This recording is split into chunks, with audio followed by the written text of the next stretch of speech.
Competition is good for the consumer, and excluding Don Bluth, who was gone before he even got started, Disney was basically unchallenged in the animation department for like 50 years. As the new millennium got closer and CGI became more advanced, two companies got an idea. What if we do this too, but not in 2D? Disney's already the supreme overlord over there. What if instead we make 3D movies?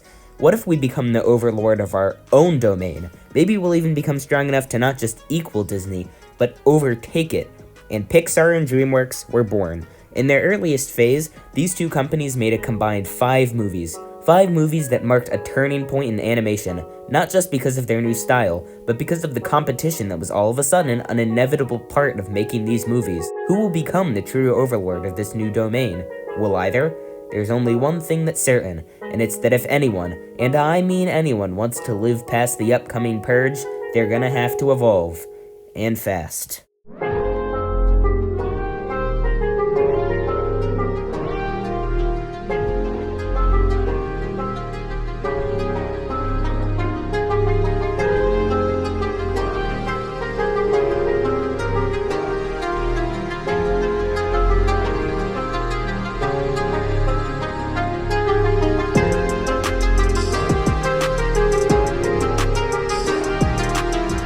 Hope you liked that, because I had no other ideas for what to do. Anyway, right off the bat, you can tell that this movie just feels different from every other movie we've seen so far. And that's because this is the movie where the medium of animation just changed forever. So let's address the biggest thing first, the actual animation. To no one's surprise, this movie's animation was, revolutionary.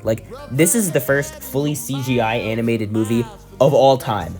How many movies not like that do we even have left? This one came out in 1995, and the next one in this list came out in 1998, so you could argue that without this movie's success, this series would be more than halfway done already. Think about it, without this movie, there probably wouldn't be a Pixar, or maybe even a Dreamworks, and without them, animation just wouldn't be nearly as popular today. And it doesn't even look that bad either.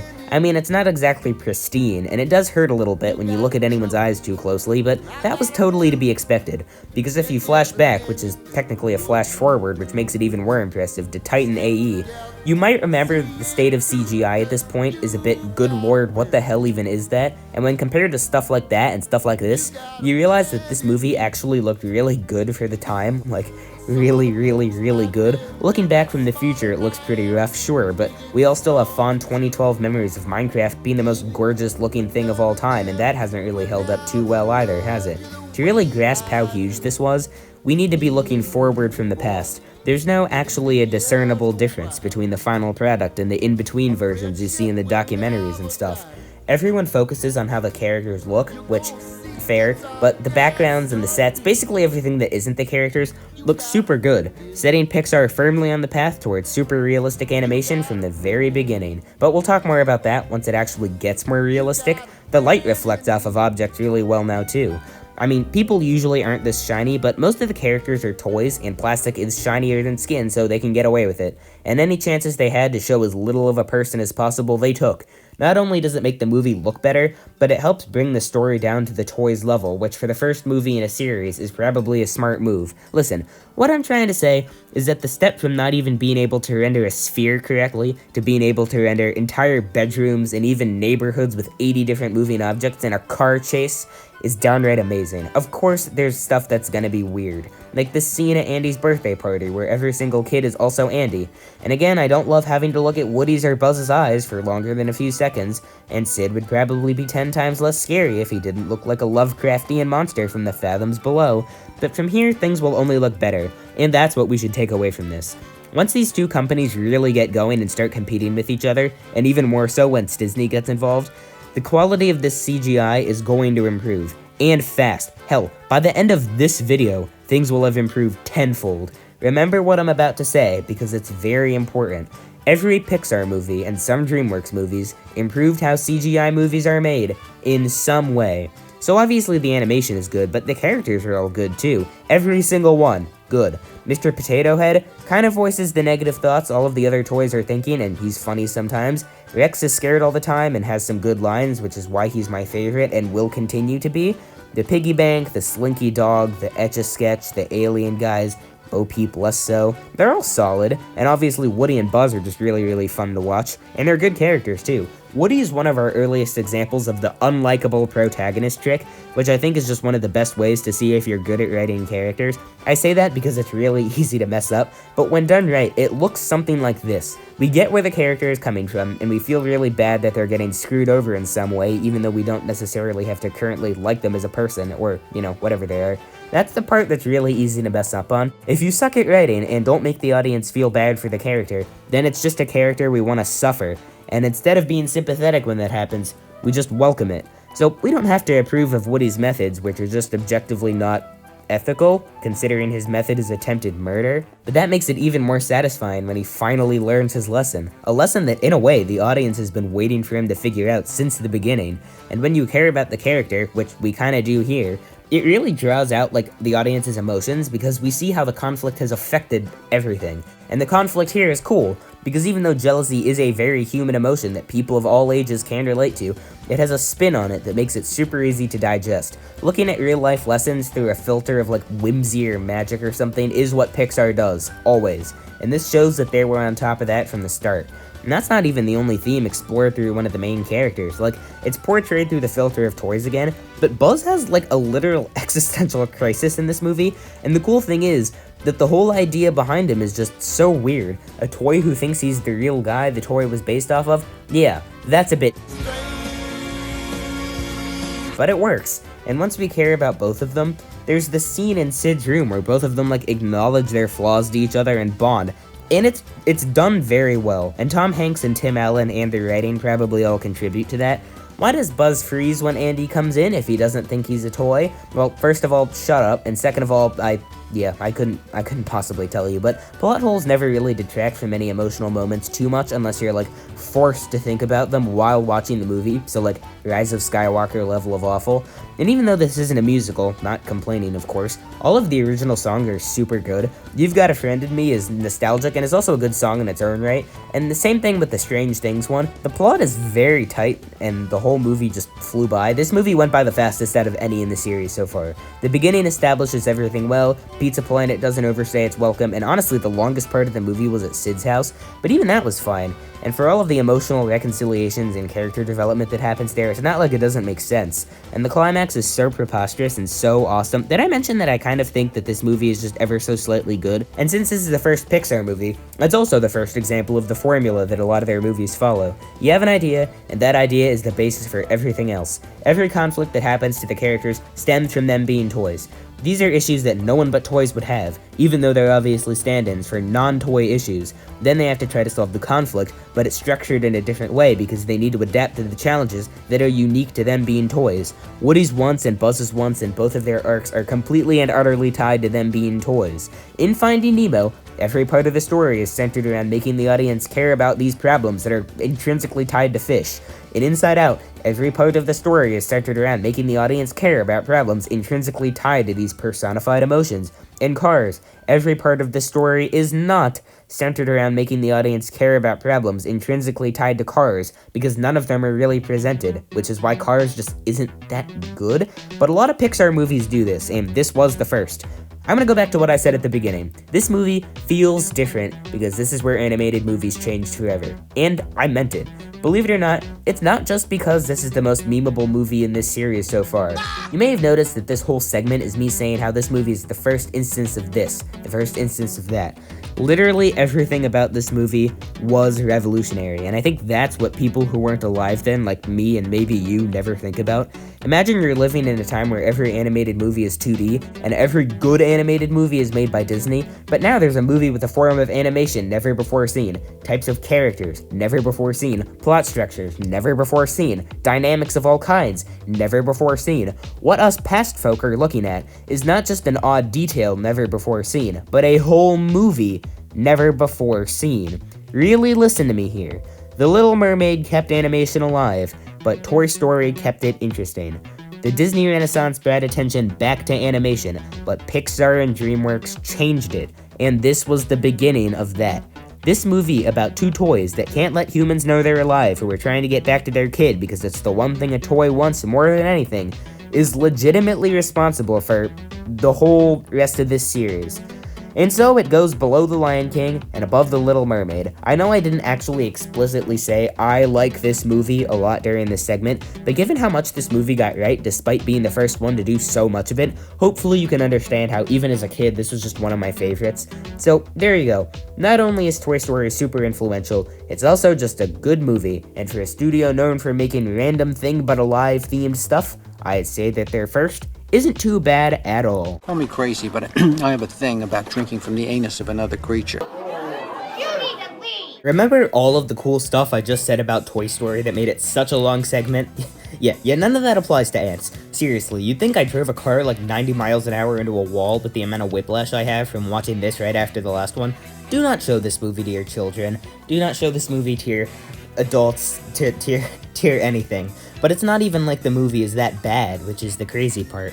The only thing I knew about this was that it was rushed out to compete with A Bug's Life, so naturally I assumed that this movie would actually be, worse than A Bug's Life. Don't get me wrong, this movie is not a good movie, and it's only slightly worse than A Bug's Life, but it's a freak of nature is what it is. The animation is way worse than A Bug's Life's, and even though it might realistically be better than Toy Story's, I can't bring myself to truly believe that. The backgrounds are super detailed, and so are the character designs, but when everything is just different levels of hideous, it kind of works against the end goal of a nice-looking movie. These ants are absolutely horrifying. The ones in A Bug's Life don't exactly look like ants either, but at least they don't look like demon spawn. 24 hours after watching this movie, I already forgot what the main character looks like, and I don't think I want to remember. And this nightmare fuel animation doesn't help the fact that this is the most Adult Swim animated movie I've ever seen that isn't, actually from Adult Swim, both in the plot and in just everything everyone says and does. Don't let anyone still in elementary school watch this movie. So the plot, the heads of the colony are Nazis, and the general is Hitler, and they're all trying to exterminate the worker class and start the colony anew without any inferior genes. I made a point just to watch these scenes with German subtitles, and yeah, actually the whole movie has a lot of big themes, racism, totalitarianism, proletariat revolutions, social Darwinism, which might score you some points at your local trivia night, the individual being worthless is anything less than part of a greater whole, the thought police coming to kill you when you dance in a way that isn't exactly the same as everyone else. Granted, it's all actually a lot more fleshed out than I was expecting. It's something else that truly elevates this movie above everything else we've seen. I mean, the Dreamworks movies have always been more adult, and sometimes that leads to weird stuff, but a lot of the time it just means that there are more funny jokes, like in Shrek. Yeah, this is nothing like the jokes you remember from Shrek. I'm going to show you 4 clips, and by the end you'll understand why this movie should not be allowed within a mile of any public school. Yeah, and ever since we were little, I've been listening to you complain. What are you bitching about? Which way? Get out of there!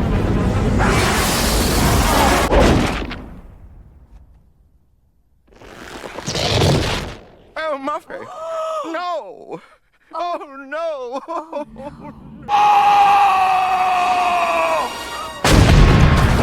It really is fitting that this is the 69th movie in this series, huh? Definitely makes the movie more entertaining though, can't deny that. I couldn't name a single trait about any of the characters except that the main one is the creepiest guy of all time, but I'm still fine with all of them except maybe the princess. She falls in love with the main ant because A Bug's Life, and she's annoying because A Bug's Life. The plot for the first half is so dumb that it's funny. The main ant pretends to be a soldier so he can see the princess, but then he gets sent to war and is the only soldier to survive because he got stuck under a dead body. And then he's welcomed back as a war hero, but then he gets caught and kidnaps the princess and escapes the colony, and in the meantime the working class bands together and uses him as a martyr to start an uprising. These fever dream plots are very hit or miss, but I think that if it had kept up like that for the whole movie, it probably would have been a hit. But then the whole plot just totally stops, so the main character and the princess can do literally nothing as they explore literally nothing and think about literally nothing. It's so boring, and I don't get why movies do this. Either commit to it being completely good or completely bad. Dreamworks is infamously good at doing both of those. Just pick one of them. Which kind of leads me into something, I'm just going to call it the Dreamworks theorem because it sounds fancy, and it's basically this. Dreamworks can never make more than 2 good movies in a row. Making multiple movies every year is just not sustainable for a long time, and since bad movies are a good way of bringing in money to make good movies, it lets Dreamworks basically live forever. Singing killed my grandma, okay? They did it at the beginning, they continue to do it, they never stopped doing it, and they still do it, which is why you always see videos about the resurgence of Dreamworks. Always. Let's just put this movie below Hunchback and above Jack Frost.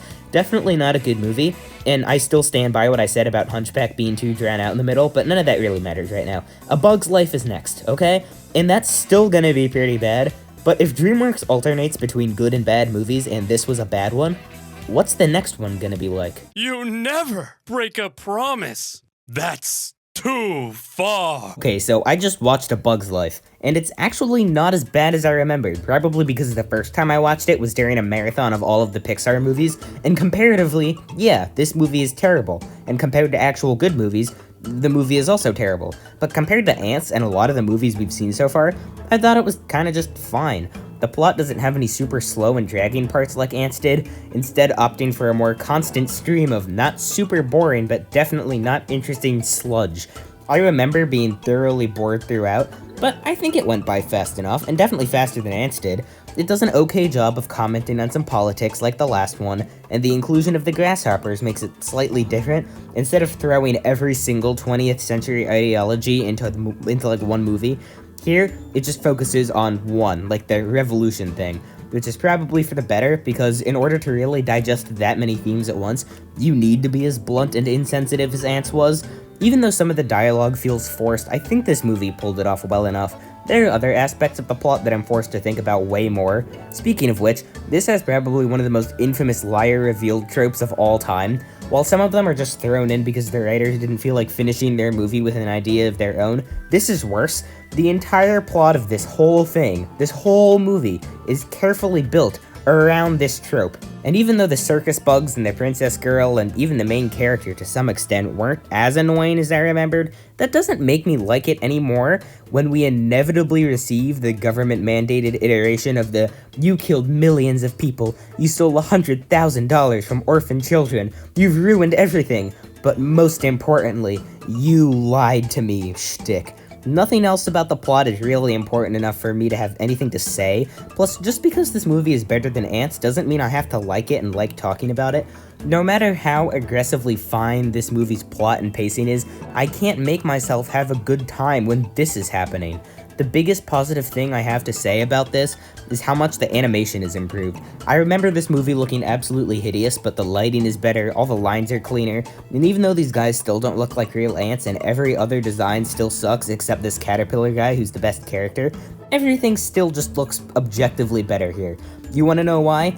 Subdivision, taking a character design and making it as smooth as possible by turning them into a bunch of super duper small shapes, which is now used in every animated movie and most CGI in general. Still, yeah, they invented that for this movie, which is kinda sad, but I guess that was just another thing that made this slightly worthwhile. But other than that, this movie's just a tad worthless. Sorry that I don't have much to say on these bug ones, but I'd much rather spend more time talking about movies that deserve it, and these just don't. It goes below The Great Mouse Detective and above The Pebble and the Penguin. Better than Antz? Yes. A boring movie? A little. Don't hate it, but I'm never gonna watch it again. That's what I said last time too though, so I guess you never know, but I mean it this time. It's a Pixar movie, but it's not really a Pixar movie, is it? Anyway, time for a good one, and one that does deserve being talked about. I've never seen it, but I am very excited.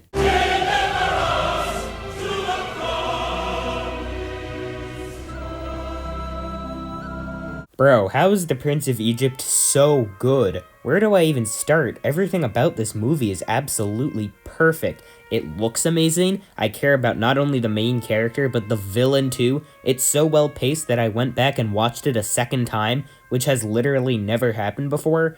Everyone loves this movie, literally every soul on this planet, and so I have basically nothing to add to the conversation, so I don't see a point in trying to give myself any sort of time limit here. I'm going to mention every single good thing about this movie if it kills me, because I want to, so let's do that. Not the killing part though, hopefully.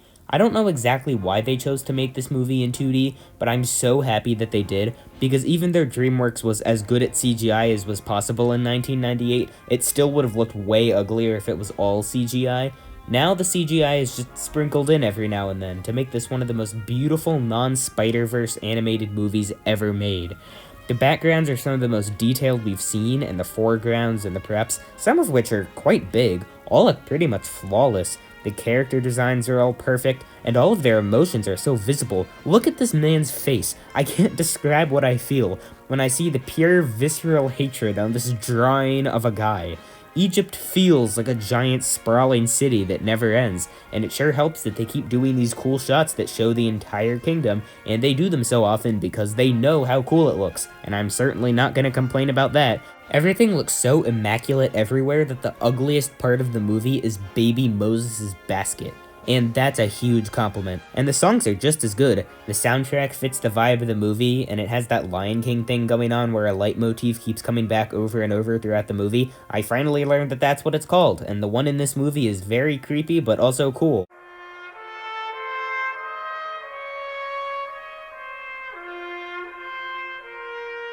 Do they do the thing all Western studios do when they're making a movie in the Middle East and put a random woman singing in the background? Sure, but here it just adds to the drama more than anything. This really is just a dramatic and epic movie in every way, and that first song where the Egyptians are like killing all of the Hebrew babies was like hellfire level of awesome.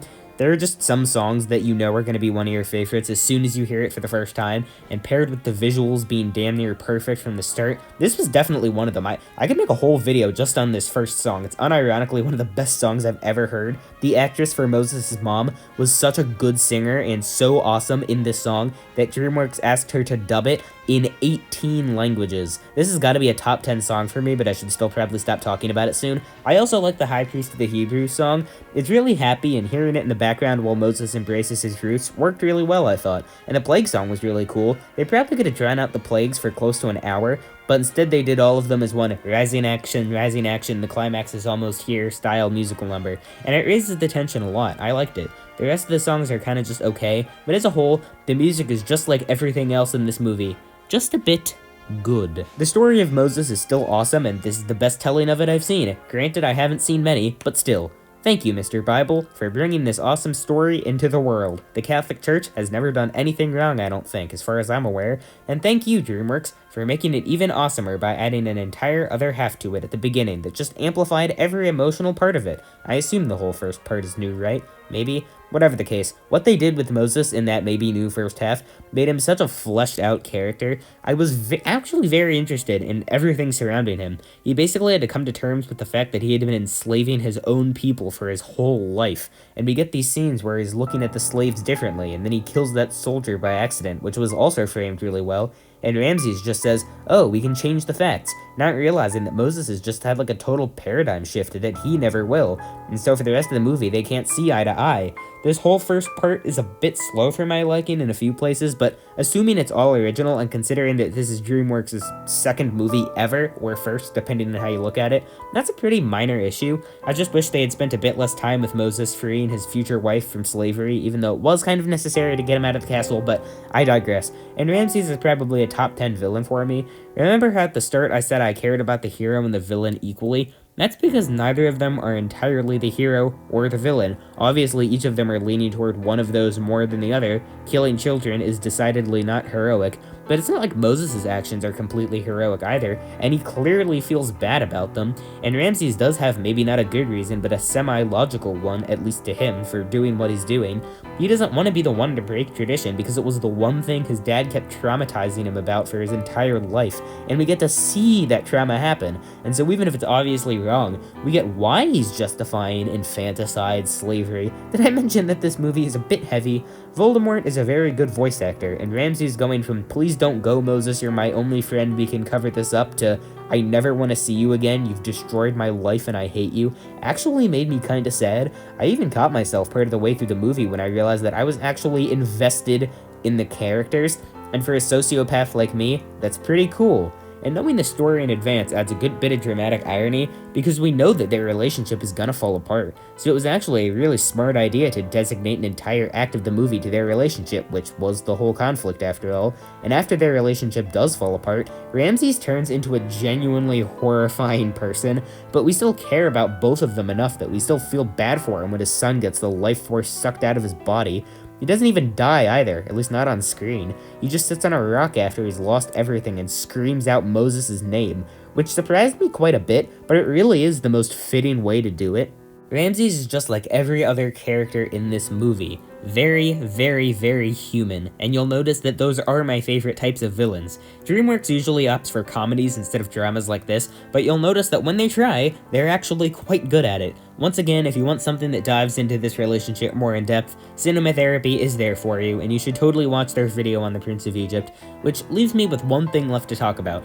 2 scenes and how absolutely insanely well made they are. I had no idea that I had actually both seen these clips via small segments during Sunday school back when I was 3 before my family decided that church was boring and not being bothered was way easier. The 2 scenes I've seen are the best ones in the movie, and even as a 3-year-old, I knew that they were pretty neat. And the first is Passover, which maybe I shouldn't have said neat. But the Angel of Death scene is just as impactful as I remember, if not more so. The way they animated it coming out of the sky through a rip in space like some sort of black hole, the way it swooped through the streets with those otherworldly sounds acting as the only music, literally sucking the life out of children on screen, is officially the eeriest thing in this series yet. The part where we hear the pot shattering and the kid's hand appears in the doorway, that's actually creepy. And what's even creepier, it doesn't feel evil at all. It just feels sad. Moses is sad, Ramses is sad, the whole kingdom is sad. And the way that this scene is made, it feels like even God is sad. This is one of the most powerful and haunting things I've ever seen. I'm being dead serious, and I sure hope there isn't Mario music in the background right now. The other scene was the parting of the Red Sea, which I have less to comment on. It speaks for itself. But it was so awesome. The way the water moves gives us more of those moments where we're just meant to look at the animation, and it was even cooler seeing the water come back down and drown all the soldiers. Jesus Christ, this movie's so cool, and I actually mean Jesus Christ this time, because God and stuff. The Prince of Egypt is just beautiful in every way. It's one of those movies that knows how to make a moment capitalized, and there are moments capitalized literally all the time. Do you know what the first scene in the whole movie is?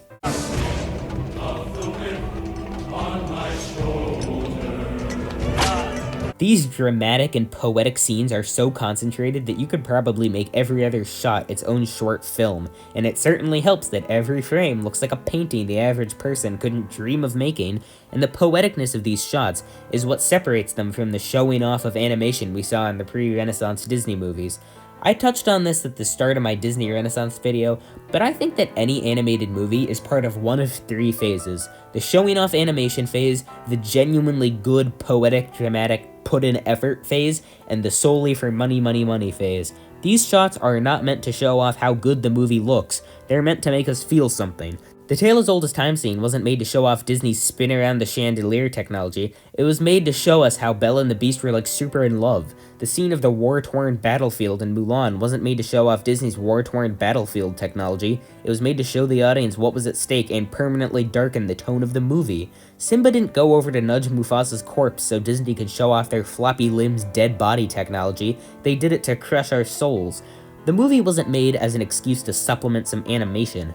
The animation was an excuse to supplement the movie. These moments capitalized help make this the essence of a Phase 2 movie, a good movie.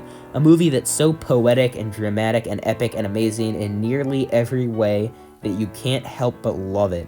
And that's why I'm putting this movie in 3rd, below Mulan and above The Lion King. Now, it feels like a disservice to put this movie below Mulan, but don't get it twisted, I just happen to like Mulan significantly more than the average person. This movie is still one of the greatest animated movies I've ever seen, and nothing is going to change that except for maybe a direct-to-home video sequel where Moses becomes a spy and tries to steal an idol from Ramses, who returns to his position as pharaoh and tries to keep the idol away because it has the ability to summon a demon or something. Please tell me that isn't what Joseph King of Dreams is about. Whatever, only one movie left in this video, and even though it is worse, that means basically nothing, because this movie's awesome, and the next movie is Toy Story 2.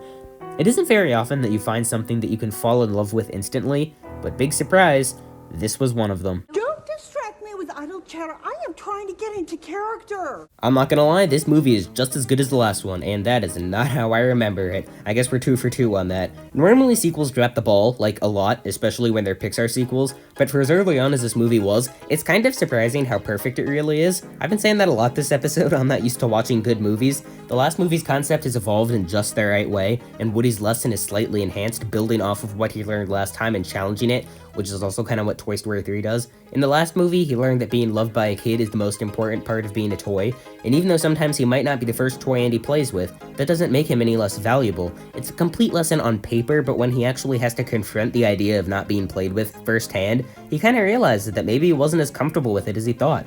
Toys don't last forever, and maybe it would just be best to go to a museum. Would it be more fulfilling to just be seen by a bunch of children or genuinely loved by one, even if that love only lasts for a little while?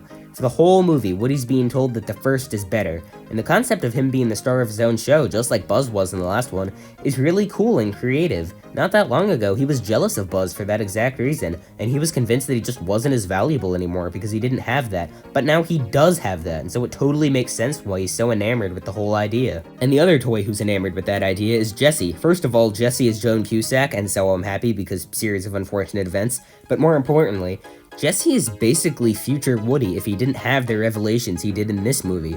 She had what he has now and lost it, so to her, he's just being naive, thinking that what he has will never end, even though, I mean, of course it will. But eventually they both learn that even though your kid won't be a kid forever, that's okay. Like I said before, the next movie pushes that message forward a little bit more again, because just because they've accepted that it'll end, that doesn't mean it won't be sad when it does, and you can get more content out of that. But that's a discussion for another video, if I ever get to it, because I think that's scheduled to be like episode 29 or something, and I'm not even kidding, it's like actually episode 29. Point is, it's a good thing that Pixar never made any sequels after Toy Story 3 that completely destroyed the entire message the whole thing was building toward by saying that toys actually don't need kids, because that would be ridiculous and stupid, and even stupider if they made a fifth one after that, but they never do that, right?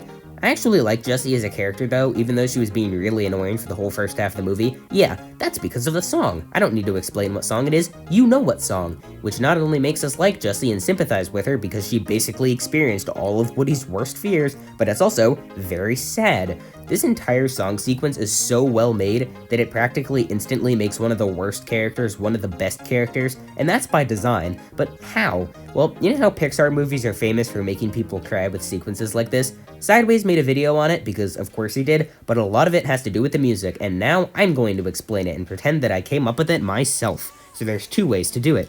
First, you play a song, usually in a happy context at the start of the movie, maybe a couple more times throughout, usually when two characters are interacting, then you bring it back at the end and play it sad, and the audience was like, oh, they're sad. They used to be happy. Boo-hoo-hoo. Easy peasy. It can be sad the first time too though, like in Finding Nemo. As long as that connection, that recurring theme is there, it'll work.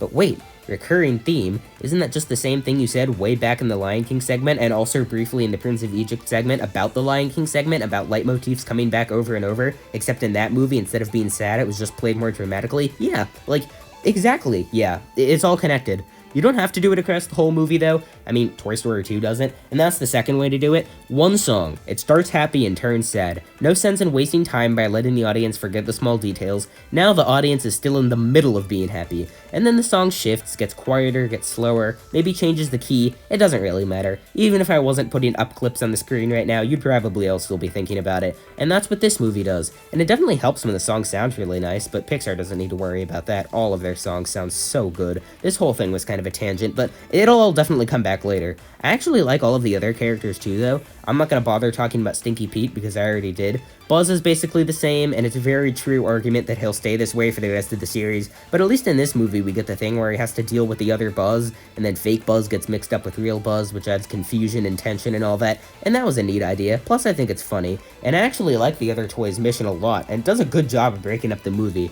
Once again, all of the issues they have to face are tied to them being toys, and they use that in a lot of creative ways, like them crossing the street under traffic cones, and the fact that they got into Al's apartment through the vents. Vent! Oh no! Plus we get Zurg, this meme template, the Darth Vader joke, which is stupid but still kind of funny. Did I mention that this movie is actually pretty funny? Rex is single-handedly the best character because every single thing he does makes me happy. It's weird, but this side plot might be my favorite part of the movie, and that's one other thing. I kinda wish we didn't have to spend the whole movie in this one room, and even though they mitigated a lot of the boredom by the way they cut back and forth between the two plots, there's still quite a few slow parts. Don't get me wrong, the climax is just as fun and ridiculous as the last one, and the movie is still more interesting than not, but I still think I prefer the first movie pacing-wise, if only slightly. Does that mean I like the first one more? Well, I don't know yet. And that brings me to the last thing about the movie. It looks absolutely amazing. The animation has improved about 50 times since A Bug's Life and 300 times since Toy Story, Andy looks like a real human with cheekbones that don't go into different states. Counties, yes, but states not anymore. And the movie isn't afraid to show people now. Al looks like a hyper-realistic Discord mod with every blood vessel on his face, beard hair on his chin, and Cheeto creme on his fingers outlined in gruesome detail, for better or worse. So how do the people look so good now? Well, a lot of reasons. Pixar used that subdivision thing from A Bug's Life to maximize everyone's roundness and to get rid of any weird lines. They found a way to reuse the rigs that were the basis for animating every character, so each character didn't have to have their own, and since they could use one rig for multiple characters, they could make more characters. With this increased control, all of these characters could make more pronounced movements with more facial expressions. They made a new lighting engine that basically let the animators paint features onto characters like makeup, which is how we got people like Al. They literally painted on his pores and blotches to make him look more like a real human, which is nice, since humans are pretty good at knowing when things don't look like humans. And that new lighting engine also allowed for a world even bigger than before, with even bigger sets being able to be rendered at once. The outsides and insides of all of these buildings have so much more texture. The lighting immediately feels more real, although that does mean this part kind of hurts my soul. Like, oh, I'm gonna cut away now. This is just another good movie. Even though it's a bit more boring than the first one, this one looks better, has better themes, has better jokes, has better characters, has better... basically everything else is better. And so I'm gonna put it below The Prince of Egypt and above The Lion King. And you're probably thinking, hey, why are all these right next to each other? There's so few other good movies we've seen so far that can compete with them. We've only just left animation phase 1, a phase that, like phase 3, the soulless cash grab phase, is just gonna have worse movies by design. Hopefully once we get deeper into phase 2, we'll be able to flesh out this S tier section. Truth is, this really is the real golden age of animation, the time when it seems like everyone was trying. And so as we go through it, let's not take it for granted. And just like that, we've done 10 episodes of every animated movie ranked, which is just crazy. I mean, it took almost a year and a half, but that's not too bad, is it? An average of like a week per movie? Actually, that's kind of bad. But still, if you look back at this video, you might notice something. The whole thing has been me tying some stuff back into other stuff and forward and backward and diagonal and sideways, and that wasn't by accident. Now that more companies are getting into animation, everyone is learning from everyone else, and so many things are being done in different ways by different people. Some are just doing those things better than others, which you can probably see considering that this video was literally 3 of the best movies of all time, and then 2 random insect ones plopped in the middle. So, which one of those companies are we doing now? Surely we're into the 2000s now, right? Well, surely you're wrong. Turns out that before we get into all of those studios learning from each other, we need to make a stop at a studio somewhat isolated from the rest. A studio that originally I wasn't planning on doing at all, but now I'm actually kind of excited because I've never actually seen any anime before, and apparently these are supposed to be like the best anime movies ever. I'm sure you've guessed it by now, but the next set of 10 episodes is gonna be starting off hopefully strong with Studio Ghibli.